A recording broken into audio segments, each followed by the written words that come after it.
Morning. As we go to the Chita, so today we're holding on chapter 9, the third reading. Today's Tuesday. We're holding the third reading in the book in the Vayikra, in the book of in the Parsha Shemini, chapter 9, verse number 24. And a fire came out from God, and he ate on the Mizbeach. So Elah ate up all the consumed the oila, the burnt offering, with the chalavim and all the fats. When they saw this fire came out from heaven, the whole entire people saw Vayarenu, and they sang praises. Vayiplu al pneim, and they fell on their faces.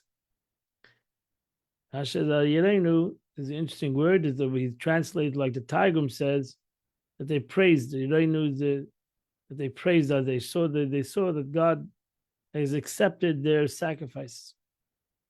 Verse chapter 10, verse number 1. Vayikru bnei Aaron Nadav Avihu. Then Aaron's sons Nadav and Avihu took Vayish Machtase. He took each a pan. Vayitna ben Eish, they put upon it fire. Vasimala Keteris, and put upon it incense. Vayikriu lifnei Hashem, and they went in their enjoyment. They went before they brought before God Eish Zara, a foreign fire. Which you were not commanded to bring potatoes. Hashem, and a fire came out from God, and it consumed them. And they died before God. Now, Blazer says Aaron's sons died only because they rendered a halachic decision in the presence of Moshe, their teacher. Many different reasons why they died. Rabbi Shmuel says they died because they had entered the sanctuary drunk of wine. The proof is that after death, the Torah admonishes the survivors of Aaron and says, you may not enter the sanctuary drinking wine. Why would the Torah admonish them about drinking wine if they wouldn't drink wine? This analogy is to a king whose faithful attendants, when he's found him standing in the tavern entrance, he served him his head in his silence and appointed another attendant in his place. Would not know why he put the first to death until enjoining the second thus, and said, you must not enter doorways of taverns. I don't want my servants to be hanging out in the bars. Which we know the reason why he put the first one to death. Thus it said, the fire went forth from the Lord and consumed them, and they died before the Lord. But we do not know why they died. But its command to Aaron, do not drink wine, will lead into intoxication. We know from this that they died precisely on the account of wine. For this reason, the Torah showed above love to Aaron by directing divine utterance to him alone. Thus, do not drink wine that will lead to intoxication, as it says in a couple of verses for now.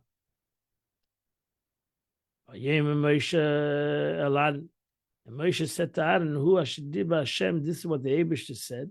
This is what God said, Lamer saying, B'kroivei HaKadosh, I will be sanctified to those that are near to me. And before all people, I'll be glorified. And Aaron was silent. Now she says, but when did he say that? It was when he said, and I will meet you, I'll meet with the children of Israel, I'll be sanctified through my glory. In the book of Shemos. Al tikka b'chveda, don't say it means in my glory, of b'machbudai, those who honor me. Moshe Rabbeinu said to Aaron, Aaron, my brother, I knew that this house was to be sanctified through the beloved ones of God, but I thought it would be either through me or through you. Now I see that Nadav and Avihu, your two sons, are greater than I and you. That's how he tried to console him. He told him that these two boys, these two young men, are greater than us because they sanctified themselves. Aaron was silent. He did not complain. He didn't say nothing, Aaron. Consequently, he was rewarded for his silence. And what was the reward did he receive? That God addressed himself exclusively in the Torah to those who drink the next command. So then Aaron was told this law privately. So that was the reward for his silence. The Yidam Aaron. Rashi says, my chosen one. The Holy One, blessed be, exacts judgment upon righteous. He becomes feared, exalted, and praised. Now, this is concerned the righteous. How much more concerned the wicked? The Eibishter would ultimately show the destruction of the wicked. We'll be able to see true judgment. Similar to the verse, because here the Eibishter judged the righteous. The verse says, "You are awesome, O God, from your sanctuary, Mikdashecha. You not need Mikdashecha from your sanctuary, Mikdashecha, by the ones you sanctify, because of your sanctified ones." That's what we call people that were murdered, like Kiddush Hashem, the sanctification of God's name, that they sanctify God by in the self-sacrifice. They sanctify HaKadosh Baruch Hu's name. Here come Mishal and Mishal Velitzafin. And so Moshe Rabbeinu called Mishal and Yitzafin. Bnei Uziel were the sons of Uziel. David Aaron. Uziel was the uncle of Aaron. So he called the cousins. They were Leviim. He said, go and carry your brothers, your cousins. Go take him out of the temple. Don't take him to burial. Now she said, Uziel, Achi Amram. Uziel was the brother of Amram. Amram was Moshe and Aaron's father. His brother was Uziel. And the person would say to his fellow when someone died in at a wedding feast, take them out. We're in the middle of a feast over here. We're in the middle of celebrating the dedication of the temple. We cannot mix this sadness with this happiness. You need to take away the dead and you have to take it away. Remove the deceased before the bride so that they not disturb the joyous occasion. So here, Mishal and Tzafon were to remove the dead from inside the sanctuary, not disturb the serenity of the sanctuary. So they approached, they carried them out with their tunics outside the camp. They buried them outside the camp. Hashem contained them, the tunics of the dead ones, tunic of Nadam Avihu, not Meshalom and Tzafon, where the latter would be the Levites, would not wear tunics of the Kohanim. To teach us that the garments have not been burnt, but only their souls. Two thread-like sparks of fire enter their nostrils, thereby destroying the souls along with all the inner organs, but leaving the external body structure intact. All this is explained in other commentaries. Droshin. Moshe turned to Aaron and Elazar and his son, one of his two. He had two leftover children, Elazar and his son. The Sheikh Al-Tifri told him, please, do not do not leave your heads unshorn. Here we learn you're not allowed to cut your hair, at least 30 days. Don't rend your garments. Here we learn that you have to rend your garments when you're mourning, because he told them not to rend it. You'll not die. Why? Because you're still in the dedication of the temple. So they were not allowed to mourn. And at least to be angry on the entire community. And your brothers, entire Jewish people will cry this sadness. As I said, this fire that God. And I said, do not your hair grow long. And Moshe not commanded them, they would have let their hair grow long as a sign of mourning. We learn from here that the mourner is forbidden to cut his hair. But you shall not disturb the happiness of God. And if you have to cut your hair, you're not allowed to let your hair grow for the sake of mourning. But if you do so, you leave your heads unshorn and you rend your garments, you'll die. And the Jewish people cry this tragedy. From here we learn that when the Torah scholars are afflicted, all of Israel are obligated to mourn with them. That's a this, and you're not allowed to leave the temple because they were still in the service of the Beis Hamikdash. Pentavusi, you'll die. This is only at that time, because later on the Torah tells a Kohen is allowed to get impure, allowed to leave the temple. But this, they were still in the dedication of the temple. And since they were still in the dedication of the temple, they could not mourn at that time. Because you have upon yourself the anointed oil, and they did according to what Moshe Rabbeinu said. They didn't leave the temple. Unbelievable. It shows the greatness of Aaron and his sons. God spoke to Aaron saying, do not drink wine that will lead to intoxication. Ata you, uvanecha and your children, itcha with you. When you come to the tent of meeting, when you come to the Beis Hamikdash, you're not allowed to be intoxicated. And you will not die. This is an everlasting law. You're not allowed to come to the Beis Hamikdash intoxicated. Now she says, Sheicha does not mean other strong drink, but wine in a manner that leads to intoxication. Yayin v'sheicha. You're not allowed to drink wine to the excess of intoxication. Namely, sufficient wine causes intoxication, undiluted and drunk without an interruption. So, especially wines that were made in those days, were very extremely strong wines. Today, it's 5% wine, mostly water. But in those days, it was extremely strong wine, even today. But you imagine today that you have a very small percentage comparison, 40%. But in those days, wine was real wine. We know only that the kohen is forbidden to enter the heichal after drinking wine. How do we know that this prohibition applies to approaching the altar, which is outside the heichal?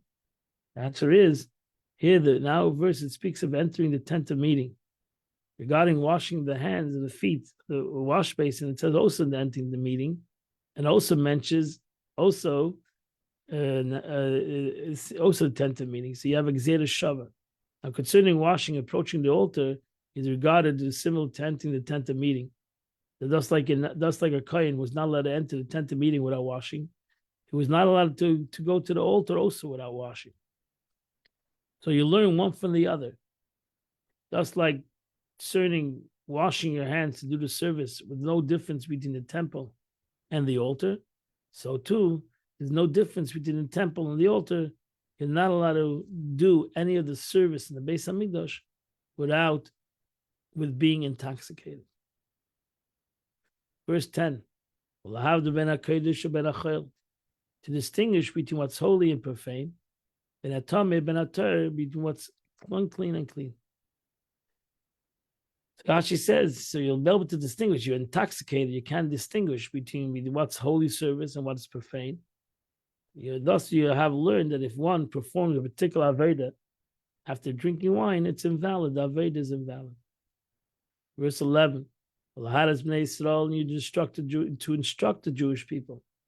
As all the statutes, Ashadiba Hashem Aleim, which God has spoken to him, Biyad Moshe and the Moshe. So here it's a separate law, the Torah comes to tell us, because he went from the Kohanim to Laharis, to instruct, to the rabbi. So here the Gemara learns, it teaches that an intoxicated person is prohibited to render halachic yeshizim. The rabbi of the court is drunk. They're not allowed to render any decisions. One might think that it's incurred the death penalty, or a guy, Torah tells us that a kohen does the avodah, goes intoxicated, is mamash chayiv misa, but not a rabbi that is drunk. That incurs death, kind of like an intoxicated kohen before the sanctification. Yeah, but Torah tells us neither you nor your sons of Aaron, so that you shall not die. Torah tells us a kohen that's intoxicated could have the punishment of the opposite of life, but not a rabbi, a sage who renders halacha, a sage who renders halacha and is drunk is thus his halachic opinions have no value. But not that he's put to death if he renders halacha while he's drunk. He shouldn't render halacha. A sage should not render halacha when he's drunk. He's in essence not capable of rendering this halacha. And that completes the Chumash for today. We now continue. We are holding in, I believe, chapter 38 of Tanya.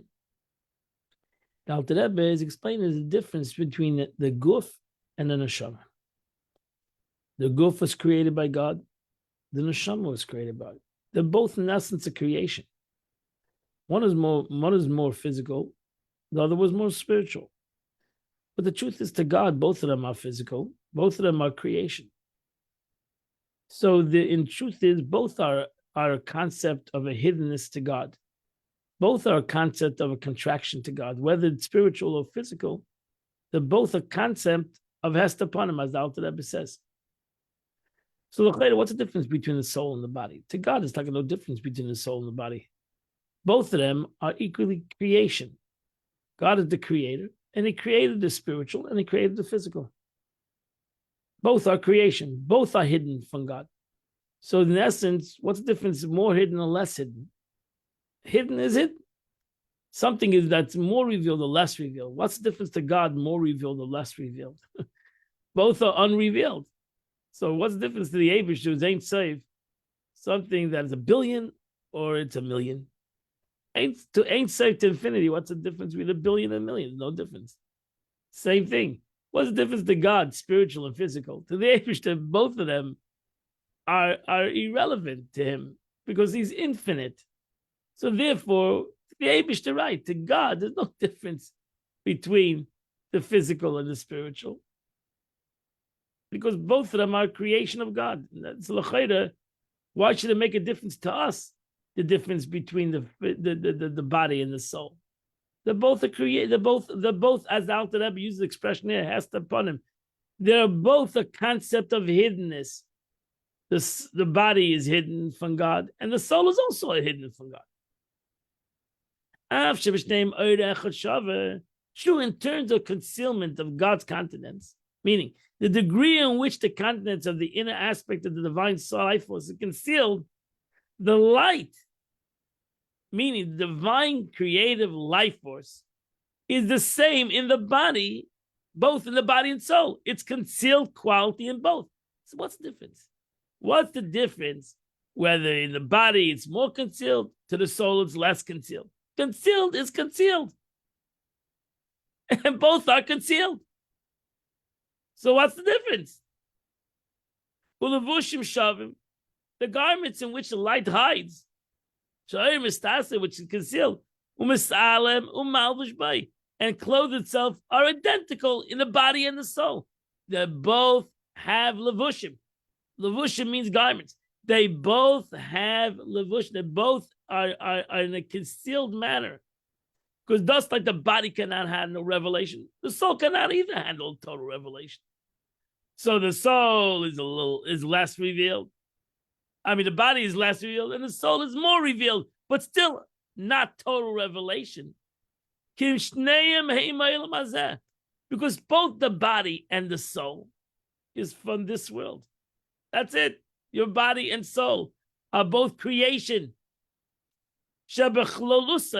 That throughout all the worlds, whether it's the world of Atzilus, your neshama comes, let's say your neshama comes from the world of emanation, your neshama comes from the world of creation, wherever your neshama comes from, it's a world. The second you say it's a world means hiddenness. That's the meaning of world. So even if you say Eilam Atzilus, the world of Atzilus, the second you give it the name world, that's creation. To God, everything is a creation. Everything that's out of him is a creation. He's the creator. All of it, all creation, spiritual, physical, all come through or come from the word life force issued from the word of God. We are equally concealed. B'chinas hester panim. It's a concealment of God's continence. V'yiriditz madregas. And it's by the descent of the life force from level to level. By the means of numerous powerful tzimtzum and great contractions. Rabim v'atzumin. Through the various levels, constant chain-like succession of worlds. So this is all hiddenness. Everything comes from the hiddenness of God. Everything comes through a contraction. Even the world of Atzilus came through a contraction, the first symptom. which was a great contraction to be able to bring the world of Atzilus into existence, the world of emanation into existence. Till it comes down, this contraction goes from level to level, till it creates this physical world, that this physical world is klippas. Here is where you see what a klippa is. That's the difference between the upper world and the lower world. In spirituality, it's hard to see the klippa because it's a spiritual concept. It's hard to see the covering. In this world, we know what coverings are. We know that everything is, you have to reveal its truth. Everything is an illusion. Everything that you see is not the real. So the physical is not the real.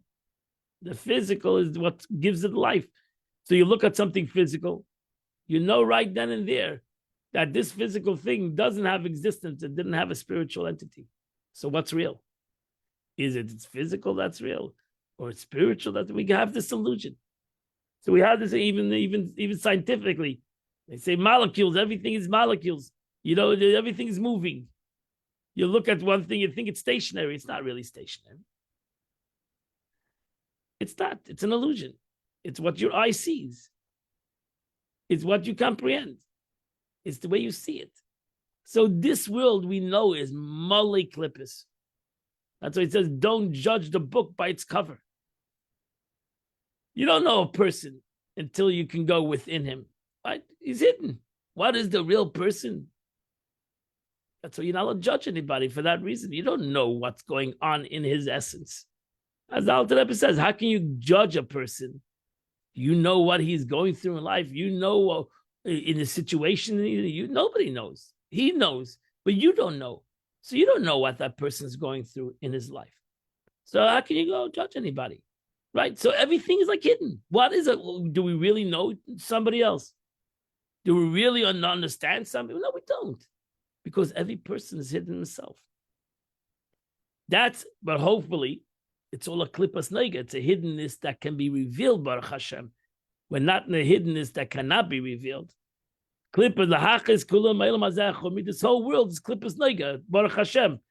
Because if it was klippas at Tmeis, it was impurity, then we would never be able to reveal it. Baruch Hashem, this whole world is a klippa, a covering. The Alter Rebbe describes the process whereby the divine life force descends from its lawfully godly origin to the point where it creates, it gives life to physical matter. From the breath of God's mouth, reference to Malchus of the world of Atzilus, how Malchus of the world of Atzilus and the world of material Asiya. So he defines the various tests of this process.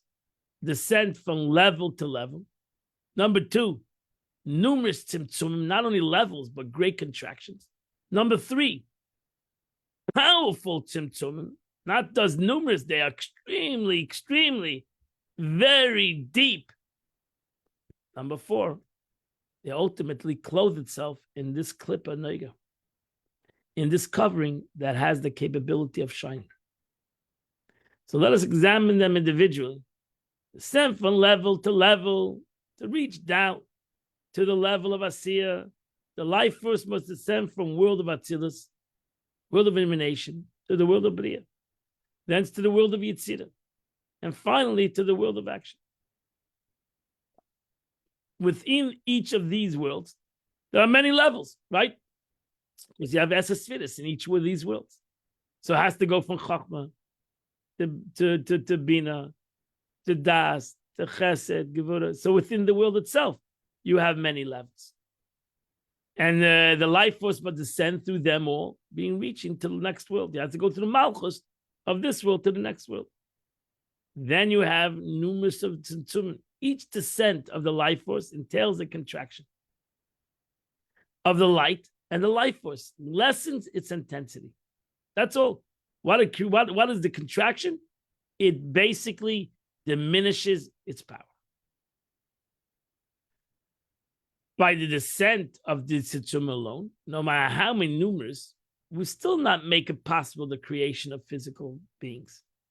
The divine life force would still be a level where anything created by it would be spiritual beings, albeit a lower grade of spirituality, but still spiritual. The creation of physical matter proposed another condition. And that's a powerful tzimtzum, meaning a tzimtzum which entirely changes the character and the life force. And not only its intensity, to the point where it can create and give life to material things. That's the meaning of powerful contraction. Not that it's a lower light. A lower light would still be too impossible for physicality. Because a light is a light. And a light is spiritual, and the physical is the opposite of it. It has to be such a contraction that the light changes. That's like putting it through, you have a light that made diminishes, or you take a light and you put it through a film. Now it comes blue. It's a whole new kind of a light. It's light, but it's a blue light. We have transformed the light. But even this type of tzimtzum can produce the world like ours, in which it's not apparent that God is the creator and everywhere, right? Because the blue light, if you just have you have any seichel, you know that it's impossible to be blue without the original light. So even the blue light shows on the light. It needs to even go further, where in fact God's creation can be used in the defiance of His will. This is achieved only when the life force clothes itself in klippas neiga. That's where it comes to the lowest level. And that is klippat neiga, whereby also other klippas will soon be explained. So now the life force comes in a klippa. This klippa, this covering, this lavush, whatever you want to call it, the Alter Rebbe calls it klippa, because ultimately this klippa, that's really what's important. Since it's the middle klippa, it's a klippa that shines and doesn't shine, mixture of good and bad. That's why ultimately klippas hatmeis, total impurity, can have its existence. Because we can take this covering and we can bring it into that. We can bring it into evil. Because it has a little bit of darkness in it. So that's why this klippa has the capability. That's why all this gashmis in the world, which comes from this covering, has the capability of becoming bad. If it wasn't for this klippas neiga, if it wasn't for this covering, that's what it's called a covering. A covering does not take away from the light. The light's still there. It covers the light. It has the capability now that the light that's in it, first of all, should not be seen. I'll say there's no light there. That's what a covering does. Who said there is a light?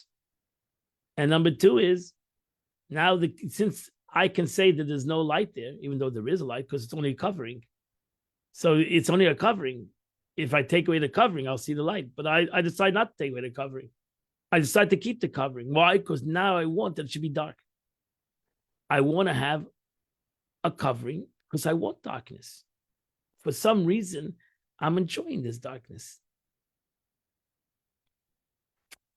And then I can connect the darkness that there's no light. No light. Now I gave existence to darkness in this covering, to a darkness that there's no light in this darkness. So that's what happens. So that's the unika, the darkness of the original covering that has the capability of light, gave now existence to darkness that has no light. So that's the way the Alter Rebbe explains this whole Seder Ishtalshelus, how it all comes into reality. Life close in this klippas neiga, thereby other klippas will soon be explained. As defined in the first chapter of Tanya, klippas neiga is a mixture of good and evil. Therefore, whatever receives its godly life force through this veil of klippas neiga, in which life force is clothed, can be utilized either for holy purpose, serving God's will, through performance of mitzvahs, or God forbid, unholy purpose, by violating God's will. Because since this darkness, this cover has a little darkness in it, so I can basically go totally to the darkness. So that's you understand why it says in the Torah, I've given you this klippa that is both good and bad. What I'm asking you, because you basically have now the free choice. The second I gave this clip, I created this clipper, which is all symbolic to Chet Eitz Hadas. I've given you this concept. That's what the second the eighth of the tree of good and evil. Now they created within them good and evil. So now you have this good and evil within yourself. So now you have a clipper within yourself. You have this clipper within you. Until the Chet Eitz Hadas, it was outside. It was good and evil outside, but it was outside, separate from them. They could see the concept of good and evil. Now it's covered. Now even the good within you is covered. So now even the revelation of your neshama is covered. So now you can fool yourself. You don't have to go outside of yourself. We fool ourselves because we have this covering of good and evil, which automatically gives us the capability to connect to evil, because to darkness. Because the truth is that even when I'm doing something good, it's already mixed with something that is not so good. That's a little bit of a covering. And that's why even our good, we do the emes with a little sheker. The question is how much sheker we do with. Unless that's why we should do everything l'shem shamayim. Why? Because when we do things l'shem shamayim, you break the klippa. Because you only do it for the sake of heaven. You reveal it's noiga, klippas noiga, called a klippa that shines. If you do it l'shem shamayim for the sake of heaven, then you only reveal its shine. If you don't do l'shem shamayim, you did the mitzvah, but there's a covering. The mitzvah still has within it a selfish mode. The mitzvah still has within it the darkness. And that's why sometimes I don't feel the mitzvah. I did the mitzvah, but I didn't feel it. Why? Because I'm still with this covering. This covering hides the mitzvah, hides the shine. But as the Alter Rebbe, we learn in Tanya, you learn Chassidus, that we can do tshuva very quickly on those things because you just take off the cover and break it. That's why you do a mitzvah b'lei kavana, you do a mitzvah without any. You still have the covering, but it's easy to be broken because you did a mitzvah, Baruch Hashem. And therefore, that's what we say, it's mitzvah ain't tzich kavana, because la'yidach ben every Jew will do tshuva, and all the mitzvahs that they did are gonna be revealed. So even though they did a million mitzvahs kedim, the sages say that every Jew is full of mitzvahs like a pomegranate, but you don't see it. Why? Because this covering, this clipper, covers him. But it's easily broken, this clipper, because you're doing mitzvahs, and therefore it's easily broken. It's much harder when you do an Aveda. Now you connected, because of this covering, you connected to something that cannot be elevated. You connected to a clipper, to a covering, to a darkness that cannot be elevated. You have to do mamish tshuva. You have to do an unbelievable tshuva to break this clipper, because that's a clipper, that's a covering that is not broken, but there's no good in it. So you have to partially eradicate it. But a regular mitzvah you do, b'lei kavana, it's still a very powerful concept because you did a mitzvah, you did a holy thing.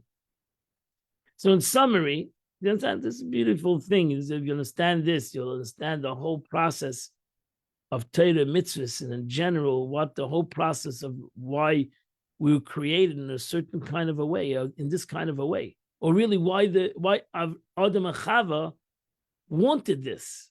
Adam and Chava really wanted this. It was their choice to choose this concept of to eat from the tree of good and bad, so that a yid would have this clipper, because that would give him his free choice. In essence, that this clipper gives us that free choice. This covering gives us the illusion that we can hide the light. The oil is not there, or even the oil is not there, God forbid. The oil Hashem is not there. The light of God is not there. The light of the neshama is not there. So who said I have a neshama? A person could say, who said I have a neshama? Who told you that? Where does it say? How do I know I have it? Right? All other. This is this clipper. So even though we know we have a neshama in the subconscious, all of us know, that's what it's called in the Chassidus. We learned this also. You learn Tanya, Ava Misuteres. We all have a hidden love. What do you mean? Why is it hidden? Because it is clipper. This clipper's noiga, This klippa that shines it hides this ava, but it's only hidden. So what we need to do is break it. Break this klippa. It's not at the end. It's not the hardest klippa in the world to break, because it's a klippa that shines.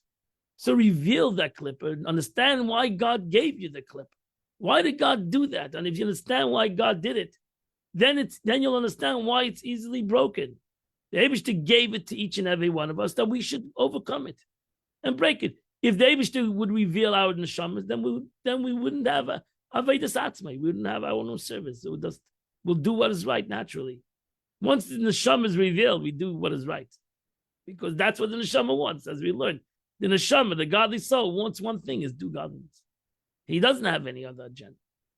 The klippas neiga hides the truth, gives us an illusion that, you know what, this is another agenda. It's not bad agenda, the physical agenda. It's not a end of the world, but that's an illusion that we have another agenda. The real truth is we have one agenda. Our agenda is to reveal light in the world, is to reveal our soul, to reveal the light of the neshama, to reveal the light of Torah. That's our agenda. We have no other agenda. And therefore, everything we do, everything you do, not only when you daven, you should be l'shem shamayim. When you work, it should be l'shem shamayim. When you eat, it should be everything should be l'shem shamayim, because that's the godly agenda. That's your neshama's agenda. Everything you eat, the neshama wants you to eat too, because the neshama understands that if he wants to live in the body, you need to eat. So the neshama understands that, but the neshama wants you to eat for the sake of heaven. It's like this. Everything you do for the sake of heaven. Not only you daven for the sake of, not only you do the mitzvah, it's the sake of heaven. Because that should be your agenda. You go to work for the sake of heaven. Because you could do that. It could be done. And if it could be done, it should be done for a Jew. Because that's really what he was created for. And he has to come to that realization. What gives him the capability to come to that realization? This klippa. This covering gives him the capability to think about this, to work through himself, and to come to that conclusion. If it wasn't for this klippa, he would naturally do it. Now he does it through his avodah, through his own service. And he comes to himself to the conclusion. And that's why he has a great schus.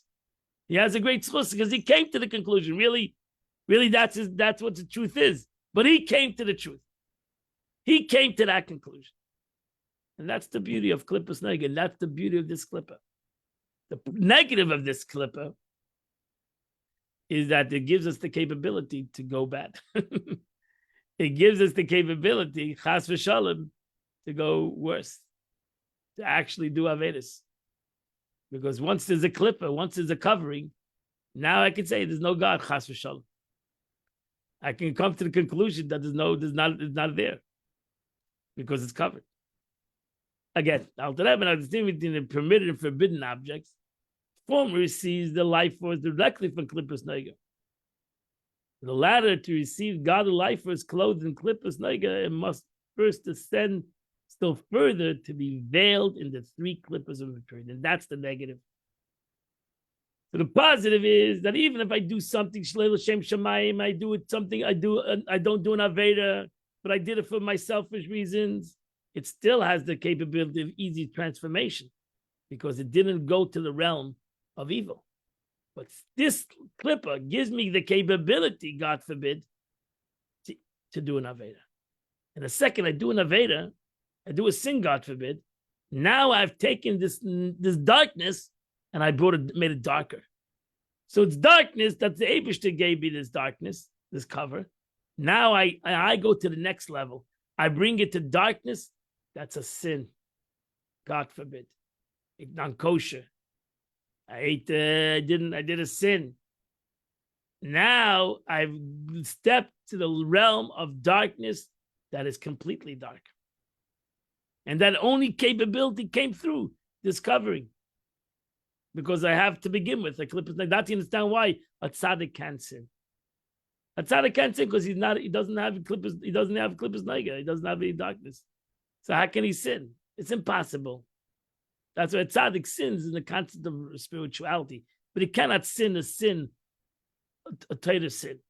He can sin that he doesn't do his service more spiritual and more godly, and he whatever, he struggles with God. But the concept of sin, he can't. Because he doesn't have clip. He already broke that clipper, so it's impossible. He naturally loves God. It's impossible for him to sin. A sin that we understand as sin. Understand? But we could sin, God forbid. We could, by mistake, eat non-kosher, etc. Talk lashon hara, whatever the sin might be. Because we do the first clipper not in the right way. So we eat things that we're allowed to eat for gluttonous reasons, not for the sake of heaven. So we already are in darkness. We're already in disillusion. We're already fooling ourselves. We're already using this cover as a cover, as to hide the truth. Even though we have not done anything wrong, still we are in an illusion. We are in the darkness. We're using this cover to live in a dark life. It's not totally dark because it's nothing wrong. I didn't do a sin. And therefore, as I said before, as long as I kept it kosher, as long as I didn't do an Aveda, I can easily fix it. I like cold, the that means this means all things in the world that are permitted and pure. Which receive the vitality directly via the klippus naiga. This is the klippa that gives vitality to everything in this world. And from through this klippus naiga involves number two, not number one. Number one thing is things that I'm allowed to.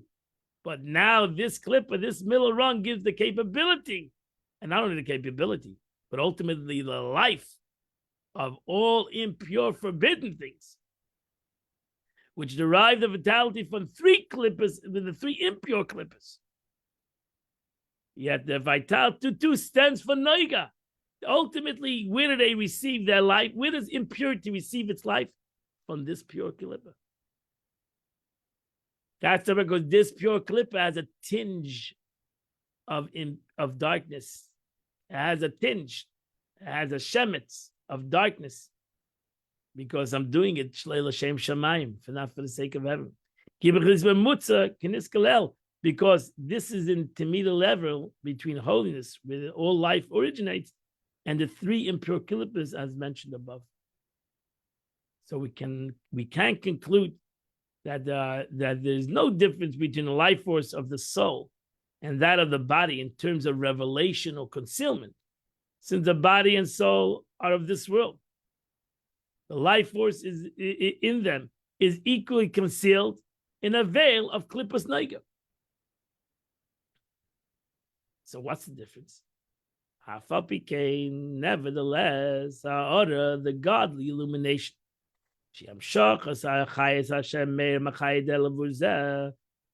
The godly illumination, meaning the flow of the vitality by which God illuminates and gives life to all creatures of this world by the way of this garment, klipas noiga, the garment that shines. Is not the same for all of them. And the difference between the life force of the various creatures is in terms of contraction and expansion. In some creatures, the life force is constricted and limited, while in others, it finds broader expression. And that's the difference. Not mitzad the Eibishter. Mitzad God, no difference. But mitzad us, there's a great difference. The difference between concealment, Hester, of the life force and a contraction, symptom can be expressed as follows. Suppose one hangs a thick curtain on a window to screen out the sunlight.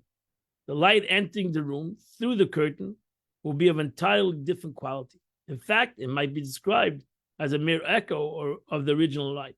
This is concealment. So now the light that's coming through this blue thick curtain is going to be a different color. On the other hand, one boards up the window and leaves only a teeny hole in which the light may pass. The light shining through the hole, though greatly restricted, will be the same quantitatively as the original light. This is contraction. So we have concealment and contraction. Concealment and contraction. Concealment is Hester. Contraction is Tzimtzum. So the light that comes into something that is allowed, but I didn't do it totally for the right reason. I made a little hole. I took away its light. It now has a little light. When I do an Aveda, Chas v'Shalom, I have a total concealed light. That's a Tzimtzum. So too, in regard to our subject, Klippas Nega is a thick curtain which veils the divine creative power from all creators of this world. The curtain light varies. However, for one creature to another degree of contraction. So you have the concept of Tzimtzum. It's a total new light. Now the question is, what light each person gets? So every world had a Tzimtzum. So from the world Ein Sof, there was a Tzimtzum. And now the question is, what's the Hester? There was a contraction. And now the question is, what is the Hester? What is the exact Hester between each and every one of them? So to regard our subject, Klippas Nega is a thick curtain which veils the divine creative power equally to all creatures of this world.